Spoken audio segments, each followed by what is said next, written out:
Welcome in to the channel Tennessee Podcast. It is August the 26th, but we are here to talk about what's going to happen on August the 31st, as it is football time in Tennessee. It is game week. Buddy, we're here. We have made it. We are finally here. As you grab for your Nico Amialava. Still can't pronounce his name perfect. As you grab for your Yamalava, I don't know. We'll learn it. Nico. It's still tough to say. But my friend Austin Brown, we are finally here. It is game week and we've done it. Let's break it all down week by week, game by game. Take a look around the SEC. Talk about tailgating. G10's about to be ramped up again for the beginning of the season until the end of the season. But how we doing, man? How we doing, my friend? How are we doing? buddy. We can't be doing better. You know why? Every day you look at that calendar, you get a little bit closer to the greatest time on God's green earth, and that is football time in Tennessee. I'm doing good. True. And usually when I do these podcasts, there's still a lot of light left in the day. But as you notice, the darkness is creeping the day is creeping to a shorter day of dark. I mean, lightness. It just gets darker earlier and earlier, and that Some means would say a smoky gray. yeah, and that means fall is approaching. Fall is here. Football is here. Drunk Vol fan, my boys, what's up, buddy? Thanks for tuning in. Thanks for chiming in. Where do you want to start, man? We're here. Where do I want to start? We're going to break down the schedule. We're going to break down it all. We're going to look around the SEC. We're going to talk about FSU dropping and getting just absolutely manhandled against Georgia Tech. But where do you want to start? We can start with the schedule. We can start wherever you want. This is an open feed because there hasn't been any games yet. There hasn't been any, excitement yet. We are excited, but there's been nothing to really discuss. But now that we are days away from football, let's discuss it. Well, where do you want to start? How apropos is it? Don't even know what that word means, but I've heard people use it. How apropos is it that the first game Tennessee is going to play since I've moved to Knoxville is against my hometown, Chattanooga, Tennessee. That's pretty funny. Yeah, 12:45 Eastern. We'll be kicking off. We're gonna be wearing those. Actually, the best smoky grays we've ever unveiled, in my opinion. Listen, those jerseys are absolutely beautiful. Like I remember when they came out, people were like, "Oh my god, they're so ugly." I'm like, "You are blind." No, okay. Initially, I was like, I don't like them because I saw a Tennessee across the chest. I just it looked cheesy at first glance, and I got to look at a little bit of the details and the fact that it's leaning so hard into the tri-stars. And I love the my favorite detail in the entire thing is the big stripe in the middle with the subtle line that is in the state of Tennessee flag in the big stripe down the middle. And then you have the tri-stars in that stripe on the very back of the helmet, and it's also represented down one strap of the leg, or it might be both stripes. I can't quite remember, but that is my favorite detail by far. And I'm not a big smoke gray guy. I was big on it, back in the day when we first came out with them, because I mean, can't help but get excited about new uniforms when you're 14, 15 years old.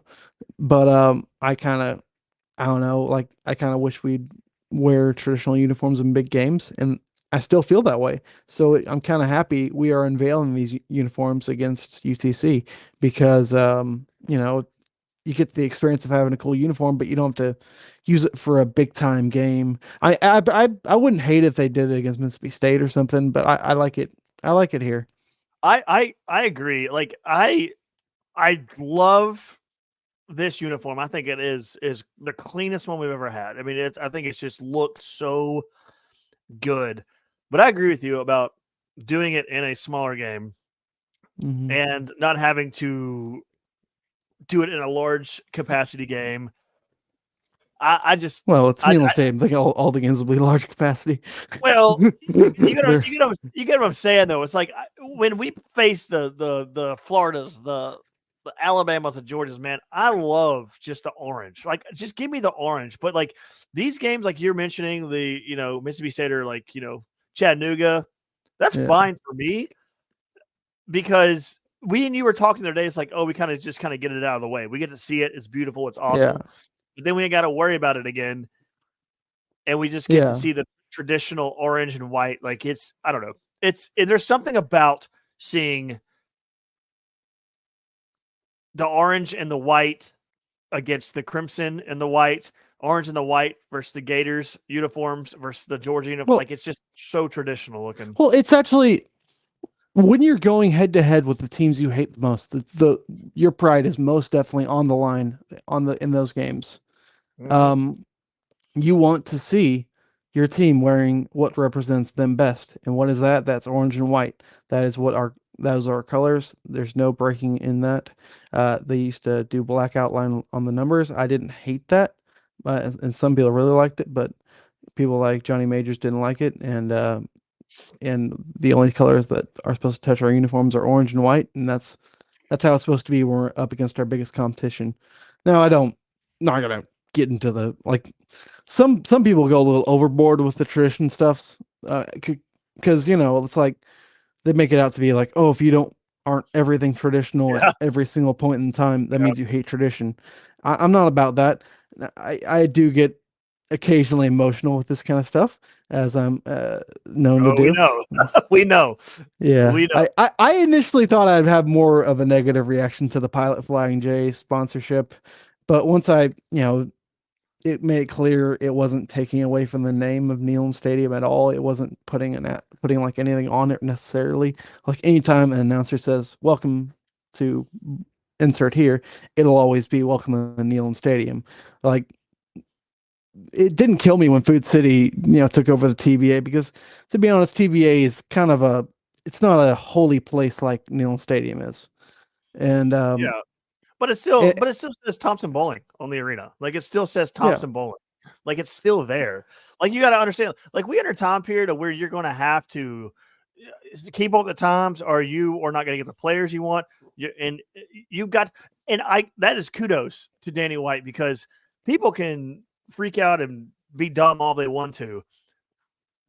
But if you're going to sit there and tell me that this is stupid, we shouldn't do this. Okay, well then you're going to get left behind. Because this is where it's going, and this is how you're going to win, and you're not going to win without these big sponsorships. You're not. They're giving money to the university to give money to the players. Like there is a set amount of money that is given to these players through these sponsorships, and so if you don't do this, you're just going to get left in the dust.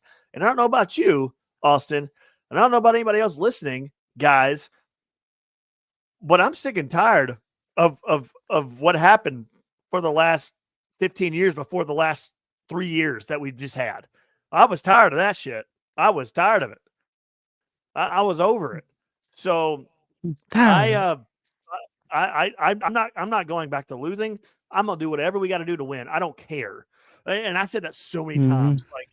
Like I said that so many times when we were in that just season of just awfulness, horrible crap, garbage. I was like, just do what you got to do to win. I don't care. Break their necks. I don't care. I was so just frustrated. Yeah. And so now with this going on, you got to do it. You got to keep up with the times. You don't want to put the horse before the carriage, or whatever the saying is. What is the saying there? I don't know. Whatever. You don't want to put it all before it, but carriage before the horse. Whatever. Yeah. But it is so.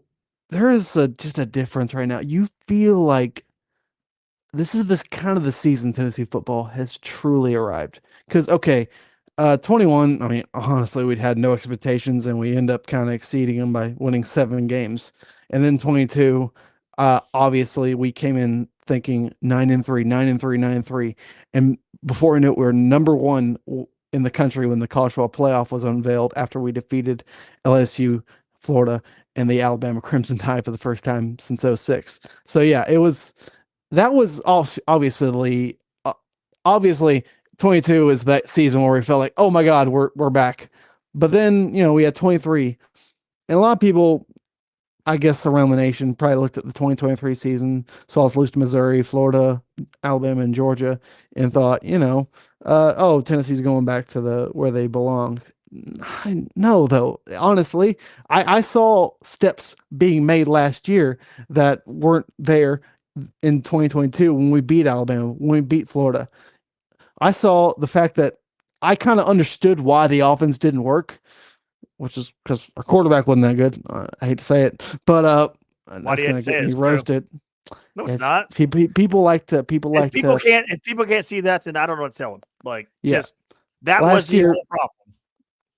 It was the worst offense of Josh Heupel's entire coaching career. A lot of people look at that and say, "Oh, everyone caught up to him. His big showing was 2022, and everyone caught up to him." Not necessarily. I think they would have caught up to him when he was the OC at Oklahoma for all those years. I think they would have caught up to him when he was at UCF. And I heard a very, very knowledgeable person say they are not going to catch up Josh Heupel unless they change the hash marks on the field. Yeah, it's not them catching up. It's just it was a guy. I mean, okay, here's my proof. When Joe Milton was starting, but in 2022, the offense still didn't work. And then Hendon Hooker came in and it ran perfectly. And honestly, I don't think it takes a transcendent athlete to run that offense. I just think it takes a good quarterback. And I just think for that system in particular, Joe Milton was not fit. Yeah. Vance Vols chimes in, and we're going to get back to that in a second because I got some words for that too as well, Austin. Vance Vols chimes in, tradition is good, but times are changing in this world. We have a new generation and an athletic director who understands that. And that is good. 100% agree, Vance Vols. 100% agree. This athletic director understands what it takes to win. He understands what it takes to get a fan base ready and hyped up. He's done it. Like this fan base, he hasn't done anything that I've disliked. Like he has not. Everything that he has done has worked so far. So the proof is in the pudding with Danny White. Like it is. Like he hasn't done anything to hurt us. It's only done things to make us better. One thing I wish he didn't do. I wish we had physical season tickets, but outside of that, I have no beef. Still salty over that. Yeah. I had to throw that in. I will never let that go. Take a match and go to hell. I do miss ticket subs. I know it's a lot of money. I know we got more money. He made a better financial decision. He did. I'm not about the finances. I'm a grandpa. All goes back off my lawn. Do what you got to do to win. I don't care. I want to win. I got so sick of losing. I want to win. And Vance Vols, what you just said, money on the head. Like that. This is perfect. Yes, I agree with that. But to go back to what you were saying, Austin, last year it was a setback. No one figured us out. No one figured anything out because if you watched the offense, we were not doing anything the same that we were doing under Hendon Hooker. Nothing. It was handicapped the entire year, handcuffed behind your back. Try not to make mistakes. That's what happened last season. So fast forward from last season to right now, Nico comes in. And I know he played against Iowa, and people could say, oh, it was one of the best defenses in the country, yada, yada, yada. It was still a good defense. I don't think it was – we're just faster. We were faster than them. They were too slow. They had a great defense. But when you have a quarterback, how close would that game been against Iowa if Joe Milton was in there? I don't know because – honest to God. Okay, I know where you're going with this, but I just think we would have probably not had the same game plan, but some similar because I think you didn't have to do anything on offense to beat Iowa. But you had Nico not overthinking anything and taking off running and scoring numerous touchdowns with his You're not legs. wrong. You're not with wrong. his legs. He scored, I think, what is it, 4 total touchdowns, and the other was James Pierce running up down the sideline Yeah. after Yep. Interception. that. A pick six. So Nico was responsible for 75% of our touchdowns, basically. 80%. I don't know exactly the number, but Math pod. Math pod. yeah. I don't know how many touchdowns we scored. Was it 5? I can't remember. It doesn't all matter. in all, my thing is also people will look at the Iowa game and say, "Oh, we didn't pass downfield. He didn't test it. He can't. You don't know anything about his passing game from that game." But here's the thing: the game plan was like, don't you don't have to even try it. You don't have to even do that to beat Iowa.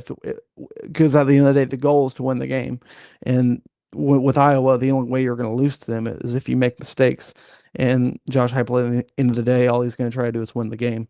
So I do wish he was able to get Nico a little more experience, a little more testing, which he did make some passes downfield. He had that one on the sideline to Ramel Keaton and the touchdown pass to McCallan Castles.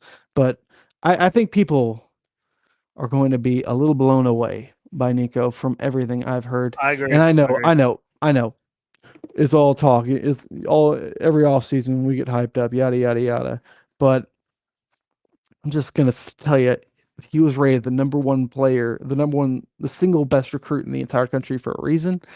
And I don't know if you noticed, but when you get a quarterback and give him a couple years to put on the weight, get some experience, get some knowledge, he didn't shake off the rust necessarily, but I think he's done the progressing he needs to take. And I'm happy he gets to start it easy against UTC, and then I think I'm confident in enough in him to get a win over NC State. And by the time we get around to Oklahoma, I think he'll be running on all full cylinders, Yeah. and the offense will put on a freaking show. Here's something that caught my attention from the moment that Nico stepped on a field. His pocket awareness. And I got so much flack for him running for like a 3-yard gain when Virginia, game number 1 of last season, when he stood in the pocket and a linebacker, I think it was a linebacker or a corner, was coming straight at him. And all he did was shrug his shoulder, and the dude dove right past him. And then he ran for like a 3 or 4 yard gain or something like that.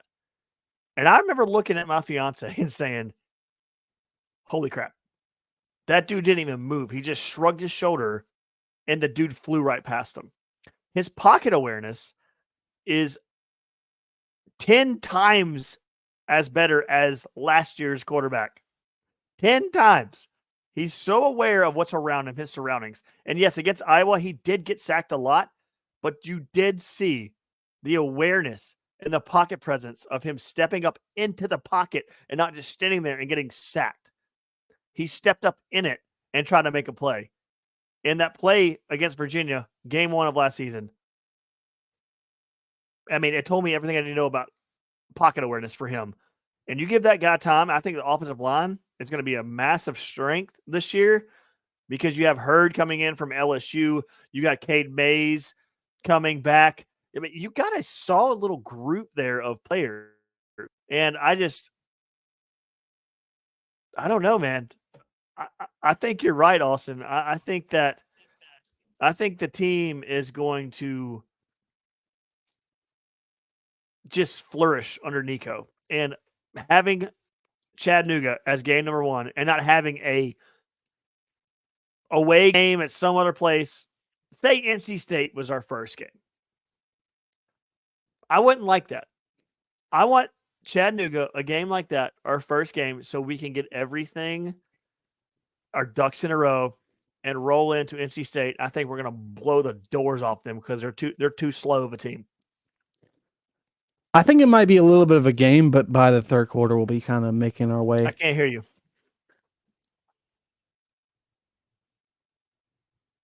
Your mic is off. Can you hear me now?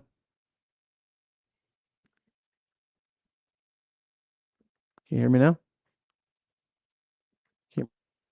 But I do think that I think that Tennessee. I can't hear you, bud. Give us 1 second, guys. Hello?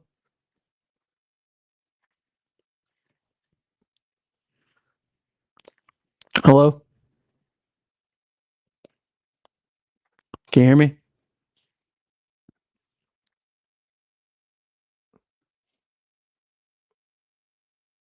So you can't. Everyone can hear Austin. Hang on. Everyone says Austin's going to chime back out and chime right back in real quick, guys.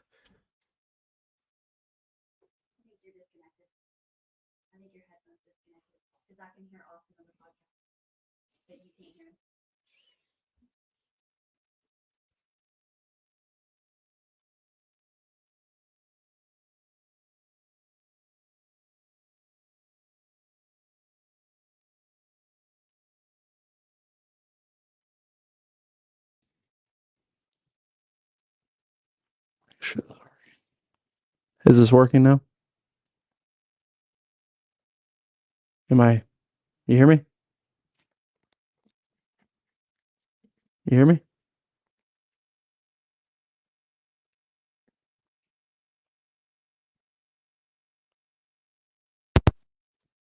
Hello?